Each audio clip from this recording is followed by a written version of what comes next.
Dok, kepala saya pusing sama leher saya kok kayaknya sakit ya? Apa tensi saya tinggi ya?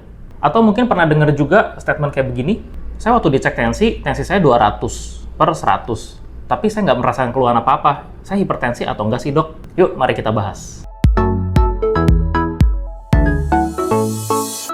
Kalau pernah mengalami hal seperti itu tadi, bisa saja hipertensi dan bisa saja tidak. Untuk mengetahui hipertensi atau tidak, sebaiknya memang dilakukan pemeriksaan tekanan darah, seperti konten kita kemarin yang di sini. Hipertensi adalah ketika tekanan darah seseorang lebih dari 140/90 mm air raksa. Yang sering jadi masalah adalah hipertensi seringnya tidak diketahui atau tidak pernah dirasakan oleh si pasien itu, sampai-sampai pasien mengalami komplikasi. Misalnya seperti serangan jantung, stroke, ataupun gagal ginjal. Kebiasaan seperti merokok, minum minuman beralkohol, malas gerak atau malas olahraga, atau pola makan yang tidak sehat bisa menyebabkan kita mengalami hipertensi. Hipertensi juga bisa disebabkan oleh faktor keturunan atau bakat, atau bisa juga disebabkan oleh adanya penyakit lain. Misalnya ada gangguan hormon tiroid, atau ada masalah pada ginjal kita, seperti batu ginjal misalnya. Bila hipertensi dibiarkan terus-menerus, hipertensi akan membuat kerusakan pada organ-organ kita, termasuk pembuluh darah kita, dan dapat menyebabkan komplikasi seperti serangan jantung, stroke, dan kerusakan pada ginjal kita. Bila kita sudah mengalami hipertensi, kita bisa mulai terapi dengan cara stop merokok dan minum minuman beralkohol. Kemudian menjalankan pola hidup sehat seperti berolahraga.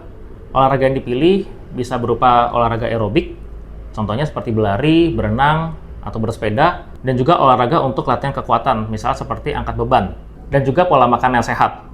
Untuk list makanannya bisa dilihat di Das Diet yang diterbitkan oleh Kemenkes di sini. Target penurunan tekanan darah yang dicapai sebisa mungkin adalah kurang dari 140/90 mm air raksa, atau lebih optimal bila di bawah 130/80 mm air raksa. Jika target tersebut tidak tercapai dalam 3 bulan, ada baiknya untuk lanjut berkonsultasi dengan dokter untuk mulai terapi dengan menggunakan obat.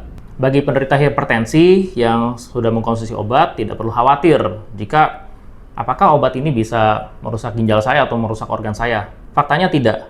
Justru obat antihipertensi itu akan melindungi organ-organ kita seperti otak, jantung, dan ginjal kita. Jadi tidak perlu khawatir nih untuk tetap rutin mengkonsumsi obat penurun tekanan darah. Pada penderita hipertensi, sebaiknya juga disarankan untuk melakukan pemeriksaan medical check-up.